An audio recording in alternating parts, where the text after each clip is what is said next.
So neurodiversity in the workplace. Can I tell you all that I'm super excited about this session? I have so much that I want to cover, so I'm going to try. If I don't, let me just say up off the top, drop your questions in as we go, and my contact information is there if it will help to reach out to me afterwards. So let's get started. So each of us is unique. We have a mix of experiences and perspectives and styles. Some of those are learned, some are inherent, and some of our differences are invisible, some are visible. The invisible ones, personality, it's a little bit of both of those. How we express ourselves is how we signal how we think, how we process information. Our words, behaviors, and reactions are all clues to this processing that happens in our head. But there's so much more behind the scenes, and everything that's in there, our personalities, those differences, they're like fingerprints. I don't know why I'm doing this. Fingerprints. Those differences are unique, and they're all part of how our brains are wired. So that's neurodiversity that I'm talking about. All of those natural variations in our brains, that's what we're going to talk about today. So I'm Jana Etienne. I'm a CPA, and I'm also CEO of Etienne Consulting. Today, I have a D&I practice. I'm as a certified diversity executive. And my work focuses on something I call fearless inclusion, which I define as the freedom to be yourself and the ability to create space for others to do the same. And I share that in particular today because the workshops and the training that I do with my clients is really focused on mindfulness and self-awareness so that we can understand how we navigate the workplace and how we experience the workplace, as well as the impact we may have on others. And brain wiring is such an integral part of that type of self-awareness. When we can develop that self-awareness in our organizations, the goal would be and the hope would be that we can create psychological safety. The result of that is belonging. And that safety, that psychological safety, is going to be a key theme throughout this webinar. And so I want you to keep that top of mind, that what we're trying to do is create space where we can all just be ourselves. Now, our learning objectives today, 3 overarching objectives. So what is neurodiversity? We'll walk through some of the different types of neurodiversity. And then at the end, I'll share some strategies to support our neurodiverse colleagues. So if you've ever seen me doing a webinar, you know I like to start with definitions. So what is neurodiversity? It's a term that we use that refers to variations in brain functioning, processing, and cognition that affect the different ways people experience and interact with the world. Now, neurodiversity was a term that was coined back in 1998 by a sociologist, Judy Singer, herself on the autism spectrum. She rejected the idea that people on the autism spectrum were disabled. And so this led to this neurodiversity movement where neurodiversity really referred to autistic people on the autism spectrum disorder, but is expanded to include a number of different types. I'm going to actually walk through quite a few of them later. But things like ADHD, dyslexia, those are some things that are more common, as well as mental health challenges like depression, obsessive compulsive disorder, or anxiety issues. Proponents of the neurodiversity movement really want to make it easier for neurodiverse people to show up in society as they are, rather than how society thinks they should be. That makes sense. And these neurological variations, they're a vital part of our humanity. As much as we have differences in hair color and shapes and styles and personalities, that is also true with the way we individually experience our environment, experience other people, and interact with the world. And when we have awareness and understanding of that, then we can do a better job of celebrating and leaning into those differences, particularly leveraging them in the workplace. So I have my first polling question up, and that is, what percentage of the US population is neurodiverse? So that poll is now open. Thank you, Chris. You're certainly welcome. Folks, poll question number 1 is indeed active. This poll will be active for 60 seconds. Make your choices now, folks, and remember to press submit. I probably should have given you some warning that I was about to launch that poll. No worries. So while this poll is open, I just want to reinforce the fact that neurodiversity, there are a lot of myths around neurodiversity, and that's why it's really important. And I'm really passionate about this webinar because we all naturally think differently. So to some degree, it kind of goes without saying that there are different ways of processing information. But the key here is that some of these differences are inherently neurological. So, all right. Alrighty, folks, we'll close down poll number 1 in 3, 2, and 1. Closing out poll 1, folks, and sharing results here with you. You know, you have a very interesting split. The majority coming in at 34% are submitting 15 to 20%.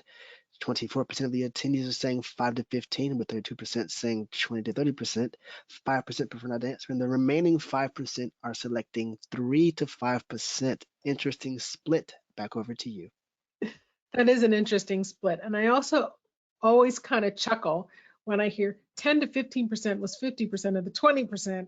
So that's always It's a bit fun. of a tongue twister, I know. It is. But the correct answer is 15 to 20%. And that's in the United States, that's considered to be neurodivergent. So that's almost 1 in 5 people. So think about this. If you are in an organization of 100 people, 15 or 20 of them might be neurodivergent in some way, shape, or form. Sorry, I keep doing this. My nose is itching for some reason, so I apologize. So let's dig into this a little bit deeper. Understanding what we mean when we talk about neurodiversity, neurodivergence. So off the bat, what's really important is that neurodivergent as a term is not a medical term. And so I want to start there because when we think about it, we're talking about simply the way that our brains develop or work differently for different reasons. It's a way to describe brain functioning rather than using the language normal and abnormal, which we don't want to do because there's no single definition that is the right normal when it comes to how the brain works. You know, in modern medicine, there is this important need to define normal in a lot of different areas, because if we can't define normal, then it is difficult to understand what the problems might be. So think, you know, cancer or a broken bone or autoimmune disease. It's important to know the normal so we can compare abnormal. But that language isn't language we want to use in neurodiversity. Because when it comes to brain functioning, think about different ways we do things. Anybody here an auditory learner, or you learn better with writing or reading? Some of us are creative and compose music. Some of us enjoy music, but you don't want to hear anything I could compose. I know for me, I think in pictures. And so the word for people who aren't neurodivergent is neurotypical. So we have neurodivergent and neurotypical. We don't use it abnormal and normal in the language of neurodiversity. Another way to think about neurotypical is you have a style of neurocognitive functioning that falls within the dominant social standards of normal for the society. So the interesting thing, and we're going to touch on this a little bit later, that doesn't mean it's the same across all cultures. So there are some differences. So the normal is almost always in the context of the majority of the society that you are in. Now, I created this illustration to visually express the interconnectedness and the different ways neurodiversity can impact us. I talked earlier, I used the words cognition and brain functioning. When we talk about cognition, what we mean here is how we process and understand information. Brain processing, on the other hand, are things like speech, language, balance, coordination, movement, memory, emotion. There are functions in our brain, areas of our brain that are responsible for all of those functions versus processing that information. And so if you look at this, I have ADHD. I suspect I have some of these other types of neurodiversity, but not to the same degree. But I'm going to use ADHD to relate to a lot of these concepts and terms and criteria. So for example, for ADHD, if you just look on the spectrum here, touch. That's one of the things that some people might find surprising. For me, it doesn't happen all the time, but I have what can be called tactile sensitivity or tactile defensiveness. And it's been reported by a lot of people with ADHD, where touching, it can literally be things on my skin or even movement of air across my skin at times can be very uncomfortable. Doesn't happen all the time, but that's one example where we have touch. Another one on the screen here is coordination.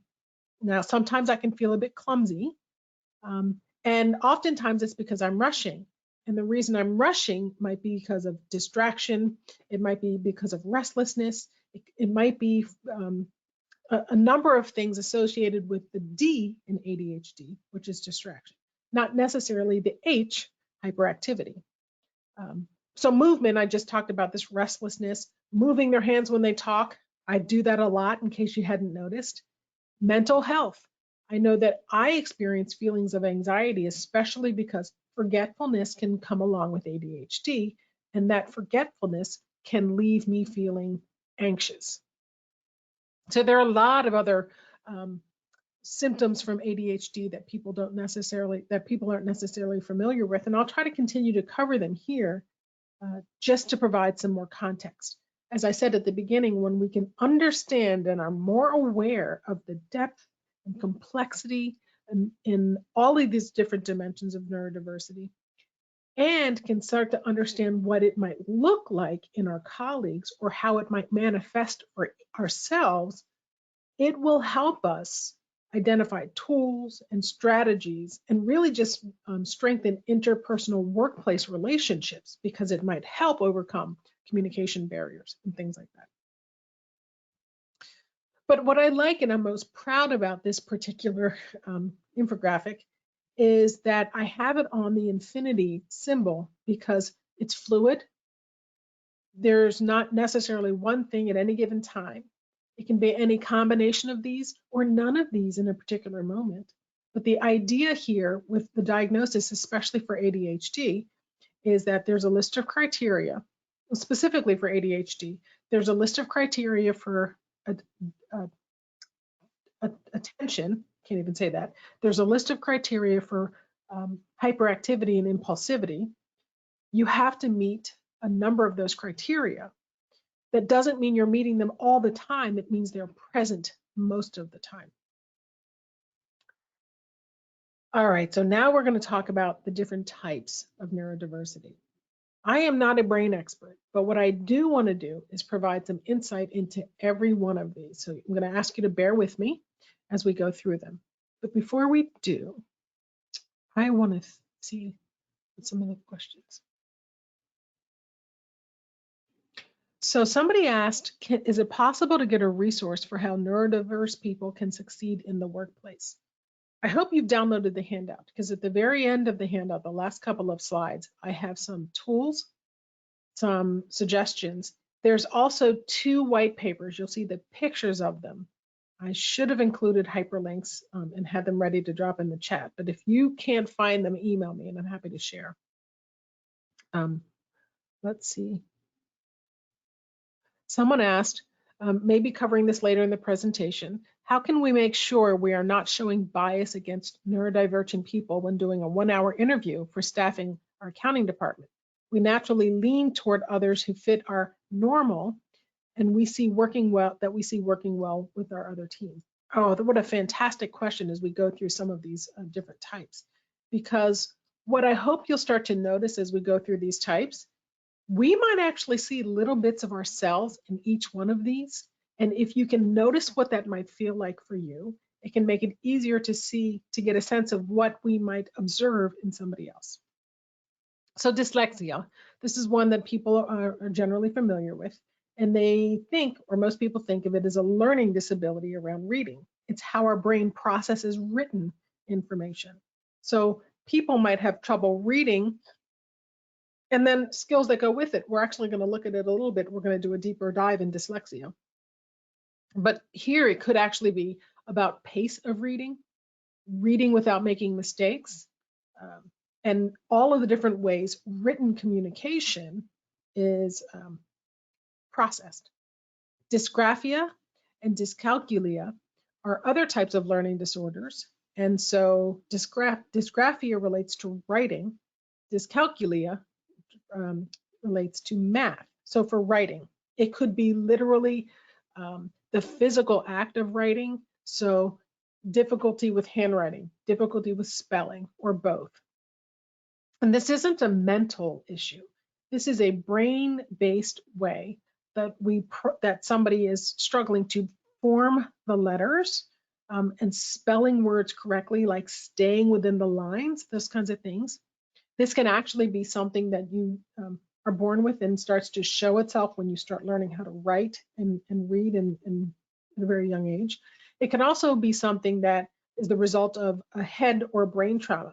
That's actually true for many of these. And brain trauma and head trauma is actually a different form of neurodiversity, or can result in a form of neurodiversity. Dyscalculia is specifically around number-based information, so math concepts. For example, visual processing of math. So I can see a formula, but then I can't take the components of that formula, process them in my head to then solve the formula. It can be calculation.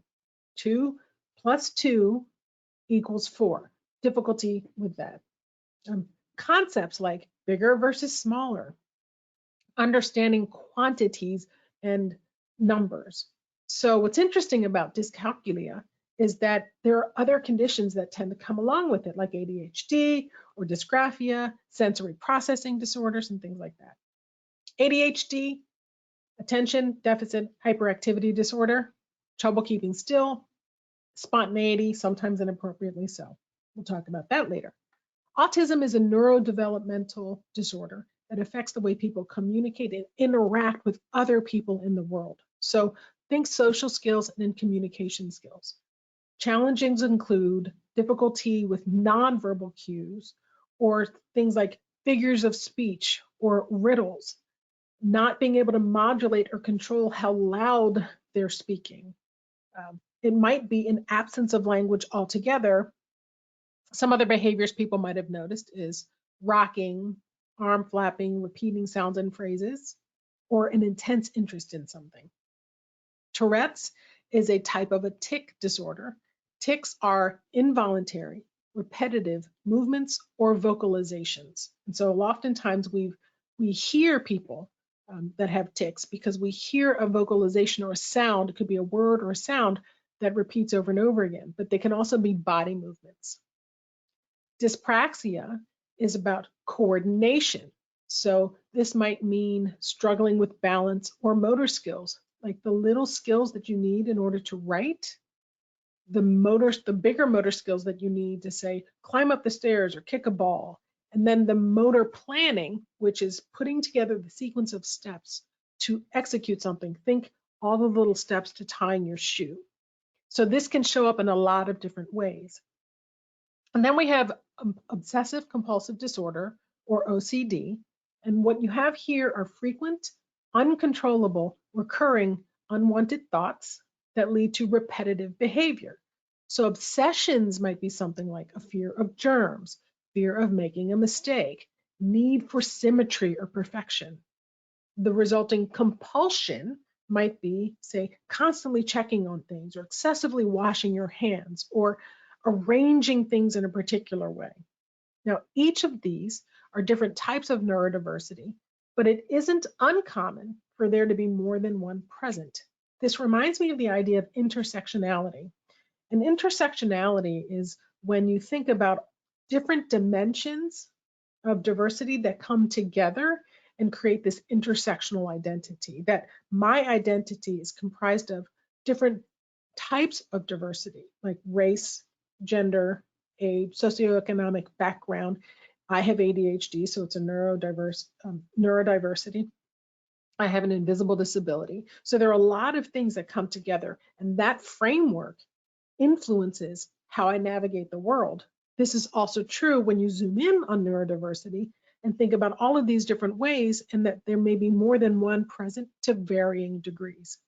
Did you know, for example, that for people with ADHD, about 1 in 2 also have dyslexia? 1 in 2 have dyspraxia. There's a 9 out of 10 people might have Tourette's. People with ADHD are 8 times more likely to meet the full criteria for being diagnosed as on the autism spectrum.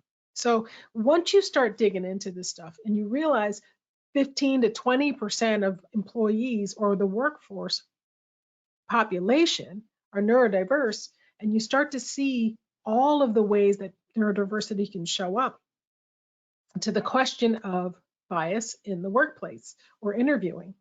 A really great example that I heard recently was, think about an interviewing question where you are asking the candidate to think back to an experience that they had and share they had the experience, what happened, and what they learned, and how they're going to take that knowledge and apply it in the future. So, have you ever had a situation where X happened with Y and therefore Z? And when you ask this question, most of us know to say, or most commonly, people will assume, you're asking me for more information than a yes, no. So I'll say, yes, I had that situation. It happened here. This is the way it played out. This is what I learned. My big takeaway that I'm going to use going forward is, somebody that's on the autism spectrum disorder might simply say yes. And understanding and noticing that can be helpful in trying to make an assessment of the candidate that is unbiased. I hope that helps, is one example. So common myths, I've had this on the screen here so that you can look through them. Some of the myths are, there's really stigma associated with some more than others. For example, ADHD, a lot of people think that it's not a medical disorder and it's often the result of bad parenting. 52% of Americans, only 52% of Americans know that neurodivergence doesn't mean autism. Some people think neurodivergence is autism. Less than half of people in the United States are aware that neurodiversity is a viewpoint that brain differences are normal rather than deficits. So there's this perception that neurodiversity is about a deficit in the brain. So it's really important to understand this, especially in the workplace. Neurodiverse employees can't perform at the same level. Well, this is not true. And data even tells us that some executive functional impairment characteristics are situational. So some people might change the way they show up because of high stress environments. That's not necessarily an indication of their neurocognitive functioning. Think extreme fatigue in busy season. What does that look like? That neurodiversity is rare. We already knocked that one down. That accommodating somebody who's neurodiverse can be expensive. And the data tells us that most of them cost $500 or less, might even be free. And so it's important to really challenge the assumptions that we're making. I think when you start to dig in and better understand, go back to that list. If any of them seem like something that feels familiar or you might have had some experience with, do a little bit more research, do a little bit more reading, maybe bring somebody in to do a training on that topic. Because the more that you start to understand around it, the more you'll realize that supporting people who are neurodiverse often simply means understanding the way that neurodiversity shows up in the workplace. So another interesting statistic here is that the global population, globally 10% of people are dyslexic, 5% dyspraxic, 4% ADHD, 1 to 2% autistic. About 5 to 10% of the global population is estimated to be dyslexic. What's really interesting, I thought, was a statistic I found from the World Health Organization, or the WHO, that estimates 1 in 60 children have autism spectrum disorder worldwide. So that is a lot higher. And there are a lot of different ways autism spectrum disorder might manifest itself. And even if you start to look at the news, look at some of the tech statistics around neurodiversity in technology in the higher instance of employees on the autism spectrum disorder because of the specialized functioning of the brain, aka a superpower in a certain type of neurodiversity. I actually believe there are lots of different superpowers with neurodiversity. Another approach that I want to take now is let's do two of them, and let's look at it from a slightly different perspective. I'd like to do it from the SWOT analysis perspective. So when you think SWOT, when I say strength, what I'm thinking about here is what do we do well? What does somebody with this type of neurodiversity, what makes them unique? Where might they struggle? This is a weakness. What can we help them? What might need improvement?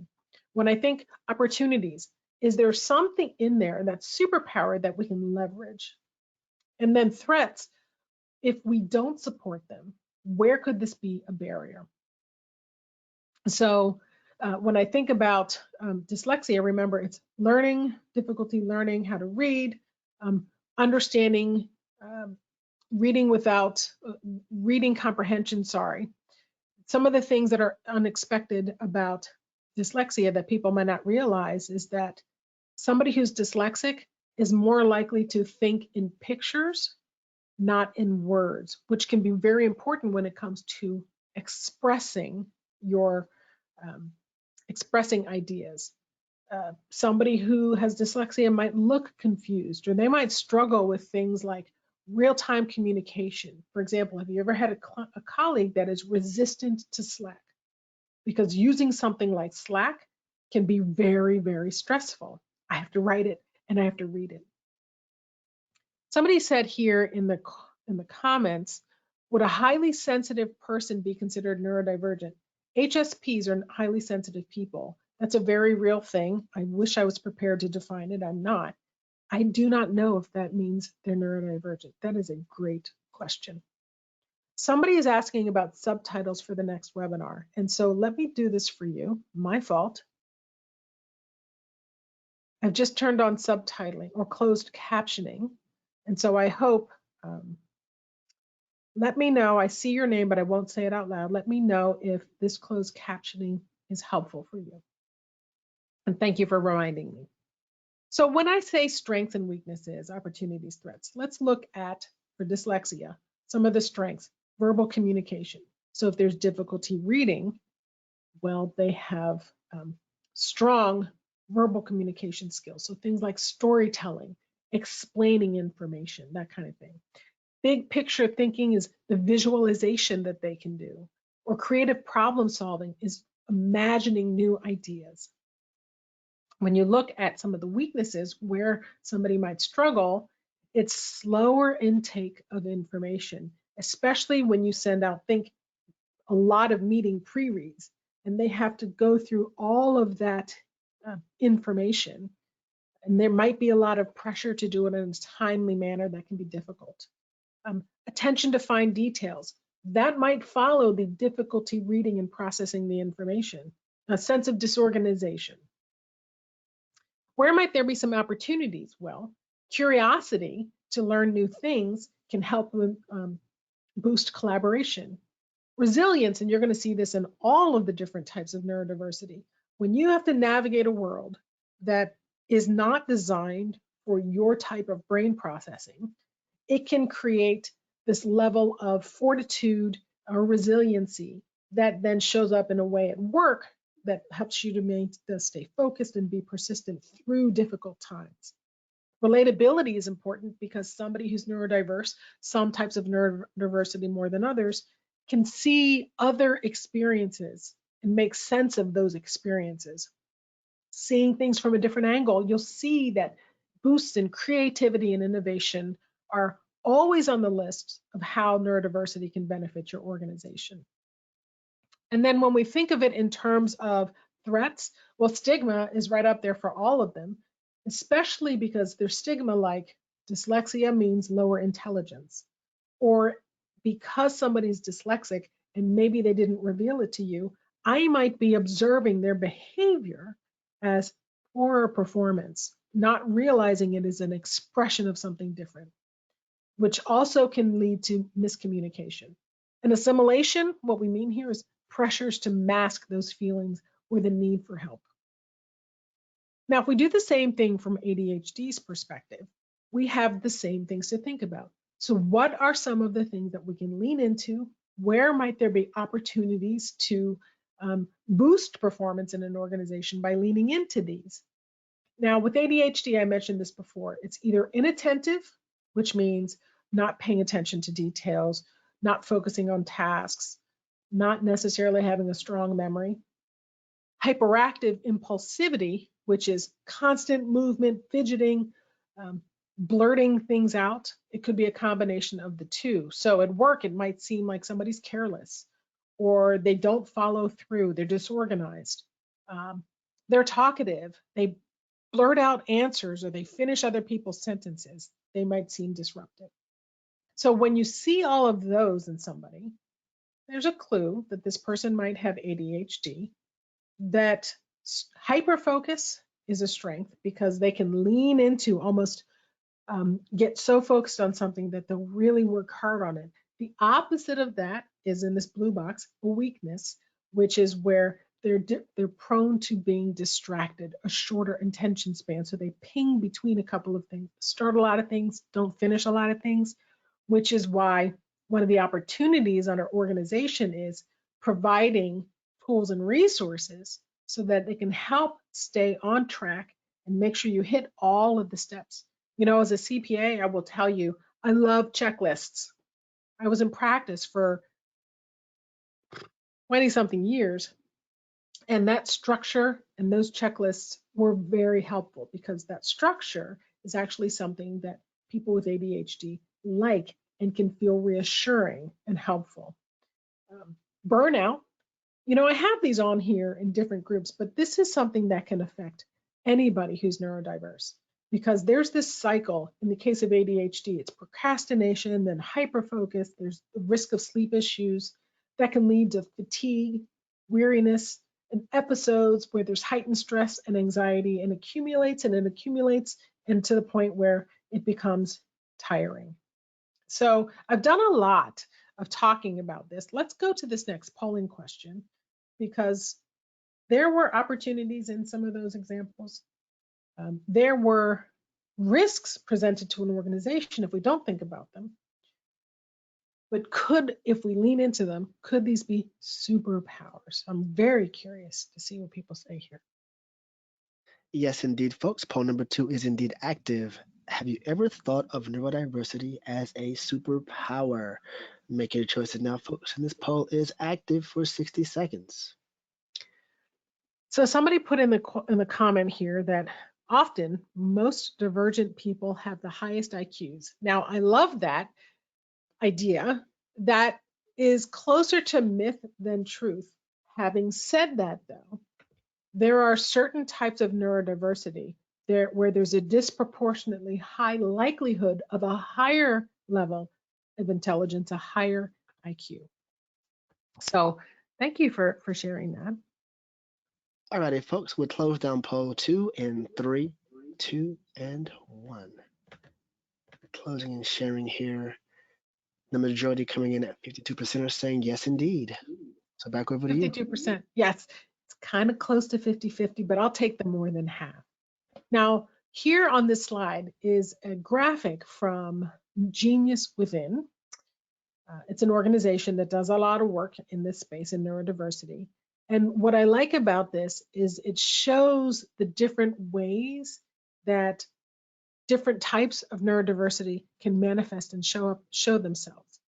Here's the important part here is that all of these differences, remember, it's not a right or a wrong. It's not more competent or less competent. It's really about differences of processing. And sometimes it's about differences of actual brain structure. One example I found in my research is that the size of the amygdala in people who have autism is different than people who don't. So there are actual physical structures that could be influenced here. So in this diagram, what you're going to see, there are different skills and specializations in different areas of the brain. And when you look at the intersection of the two, and how those natural skills and competencies come together, you get what's considered a superpower. So the woman who used to be the CEO of Genius Within, today she's their chief research officer. Her name's Nancy Doyle. And she had an article that was titled, "The World Needs Neurodiversity." And she put two examples in here that, rather than me trying to paraphrase it, I'll just read it. What she said is that she was thinking about different ways that types of neurodiversity can provide benefits. So one was ADHD and people and how they respond in a crisis. And so here, a deadline or an urgent matter can trigger a response, because in the brain's response, it's an increase in noradrenaline and norepinephrine. I thought I was going to get these right. Those levels can be higher, and they also relate to higher level cognitive skills. But people with ADHD who are more comfortable and familiar with these levels can keep a so-called clear head during high stress periods, or when other people might be overwhelmed in the situation. Or autistic colleagues, where their social battery is not being taxed to the same extent, can leave, and this leaves less valuable cognitive capacity for problem solving and creative planning. So it's just two different examples that she gave. Now, what I want to do is I actually want to look at some of these intersections more closely. When you look at dyscalculia and dyslexia, how does this show up? Well, some of the strengths of dyscalculia are problem solving through visualization, ideation. They might not be great at quantitative reasoning, but they are probably very good at, and more likely to be good at, qualitative data and analysis. And when you talk about dyslexia, there's that same thing, the strong visual spatial skills, looking for different approaches, storytelling, I mentioned that earlier. These two things can come together then as creativity is a superpower, because they're navigating around traditional methods for problem solving. And there's a resourcefulness for them for navigating these systems that are designed around those who are neurotypical. The next two are dyspraxia and autism. And for dyspraxia, for example, there's this knack for straightforward communication to limit the risk of misunderstanding. There's a higher level of empathy in understanding struggles that other people go through because of motor skills challenges and things like that. People who are autistic have a heightened sense of honesty. They're more likely to look and focus on rules and regulations, take them seriously. They like routines, predictability, and these things come together where a superpower could be honesty. And then the third combination I looked at was dyslexia and ADHD. And when you look at dyslexia, well, I talked about resilience because you're constantly going up against situations and systems that require reading comprehension, and having to navigate that can build that resilience. Also, that visualization, that big picture thinking, being able to imagine ideas with a new approach.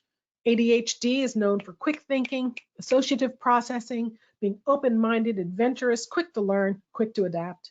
So these things, when they express themselves, there's this likelihood to, less of a likelihood to conform to social rules or social facades, a willingness to ask questions, explore new ideas, that can project a sense of authenticity because they're expressing themselves without hiding. So some fun things here. Famous neurodivergent individuals. Not all of these are diagnosed. So from left to right, we have Jerry Seinfeld, we have Steve Jobs, both of them not formally diagnosed, but autism spectrum disorder. Jennifer Aniston, dyslexic. Daryl Hannah on the autism spectrum. Billie Eilish, Tourette's, diagnosed. Tim Howard, Tourette's, diagnosed. And Cher, both dyscalculia and dyslexia. A couple of other fun facts that I thought here, people with ADHD are 500% more likely to be entrepreneurs. Left-handedness and mixed-handedness are more common among neurodiverse people. Between 48 and 56% of neurodivergent people do not have a learning disability. This is important because there's this myth, remember, that neurodiversity means lower intelligence. And all of these types of neurodiversity do not mean learning disability.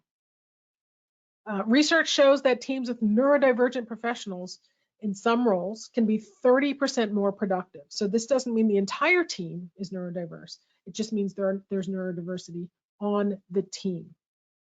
And then this last point, minority, the one in purple, minority groups tend to be diagnosed later and less often. There's actually some data around this, that when you look at cross-cultural assessment, that's where we can get into problems. I mentioned earlier about neurotypical and how often it's in this through the filter of what we see in terms of cultural norms in that society. Well, when you have cross-cultural communication, it could be assumptions around it. For example, in some Asian countries, children are taught not to look an adult in the eye or someone with authority because it can be rude. But yet, if I'm not familiar with this and I'm seeing a child who's not making eye contact, it's possible in the context of Western culture that they're being disrespectful, or perhaps it's a trait of autism. Now, this is one of the papers I was talking about,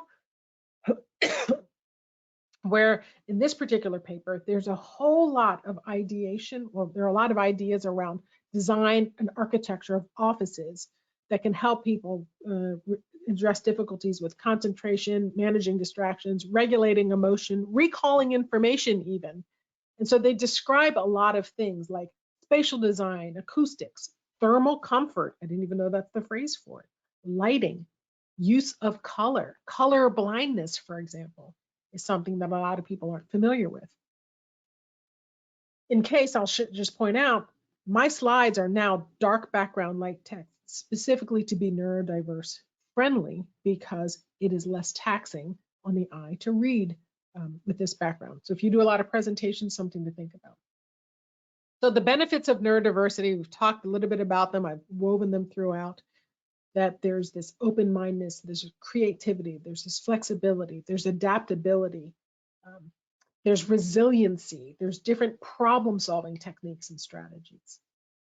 So I don't really need to spend a lot of time here. I wanted to have them on the slides formally, but I've been weaving them throughout.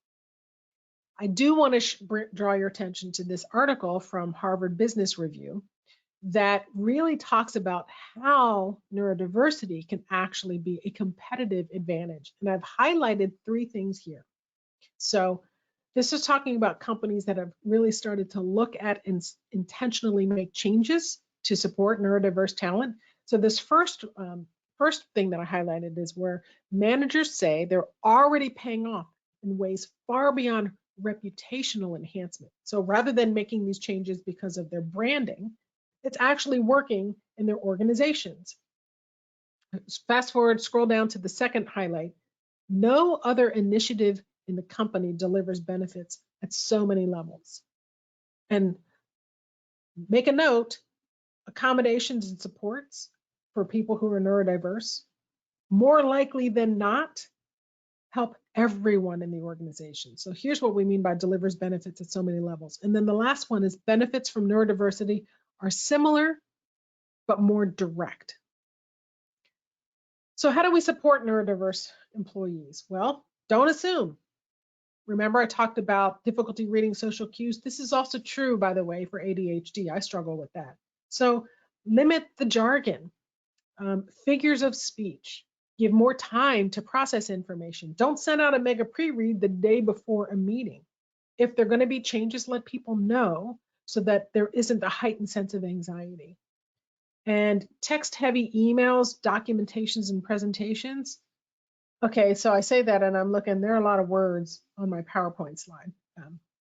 This can be a bit challenging, but what's important is the PowerPoint slide itself the education, or is it the resource? And what I'm hoping from my slides anyway is that you can come back to these and that these are resources. I'm not sitting here reading them, and I'm not expecting you to be sitting here reading them. All right, so this third polling question, has your organization provided neurodiversity training? Poll 3 is active, folks. And as Janah stated, has your organization provided neurodiversity training? So while the poll is open, some comments that have come in here. ADHD is my superpower, but also my biggest frustration. I feel you on that. Um, I've also learned that as I've come to understand how ADHD manifests in my life, I've come to acceptance, which helps a lot with negative self-talk, and strategies, which is different ways to compensate for where I struggle. Um, Someone said when it comes to neurodiversity, so much is connected to trauma too. I wish I knew when that comment came in so I knew what that was relevant for. Um, Are disorders as schizophrenia and bipolar considered neurodiverse? Those are considered medical disorders, mental health medical disorders. I don't believe they're considered neurodiversity, but I could be wrong. All right, I think Janai, I we'll may close have this it. poll down. Sorry. In 3, 2, and 1. And sharing quickly here, the attendees at 79% are saying no.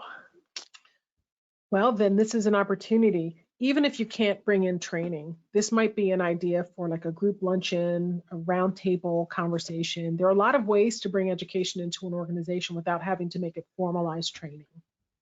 Find cool videos that you like and share them. Hey, this is really the interesting video that I found.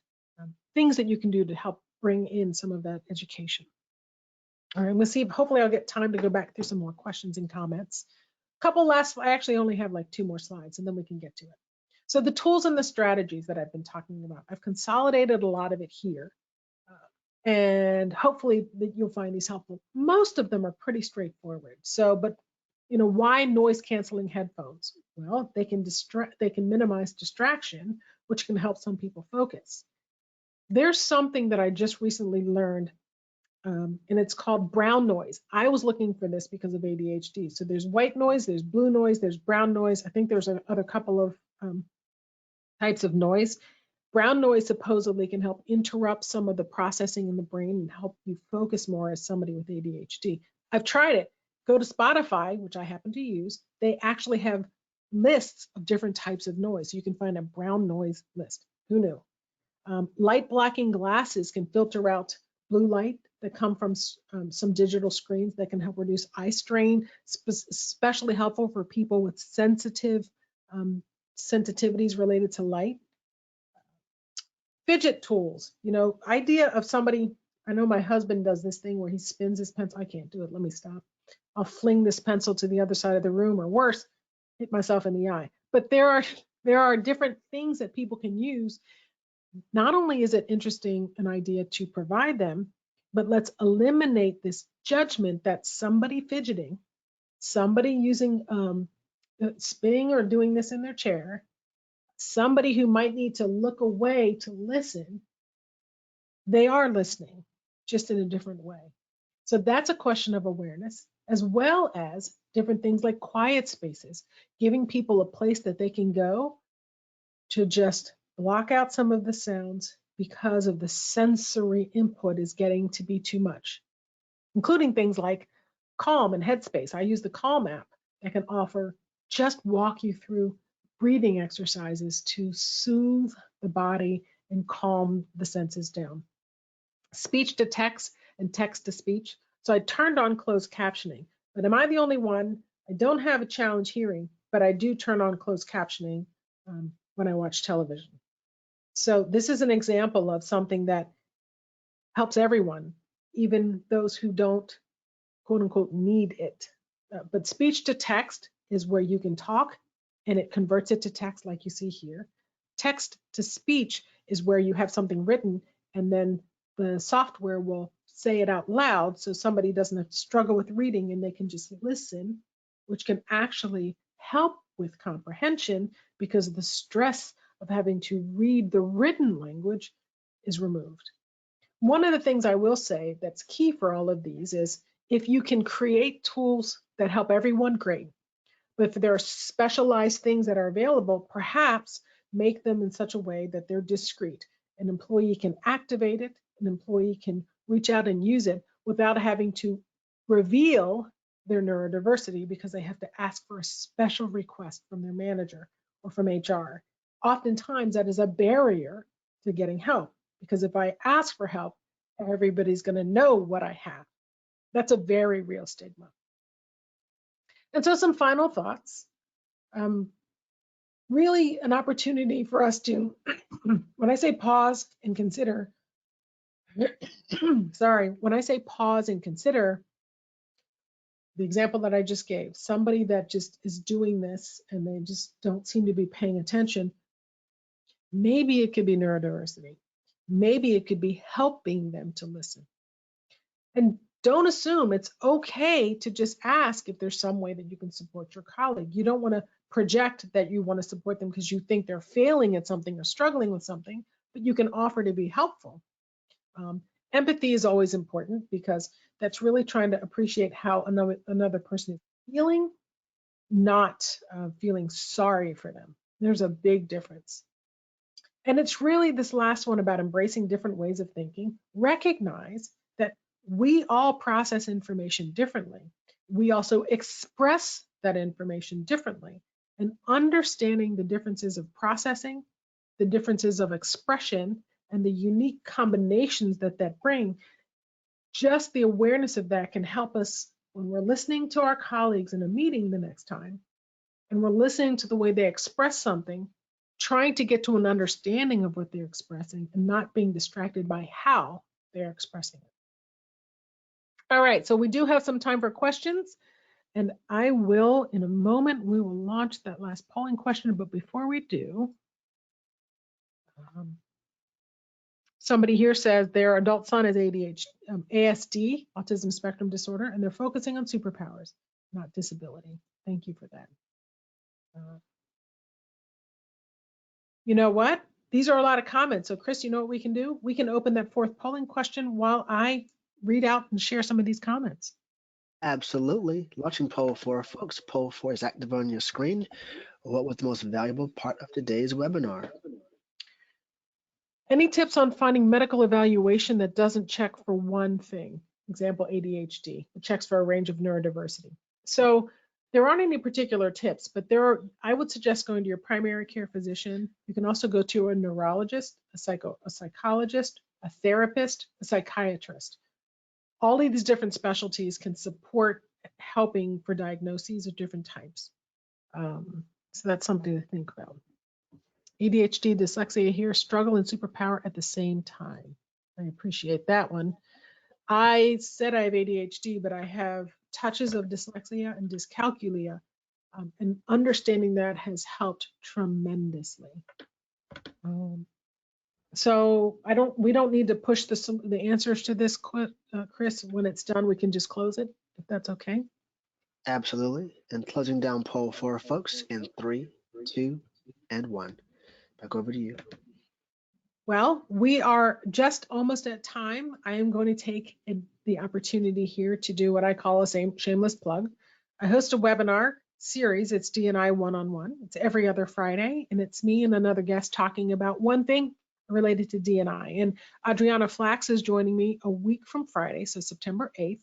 She has a birthmark on her face, and it is a visual difference that some find surprising when they see her. And so we're going to talk about what happens when we are surprised by visual differences.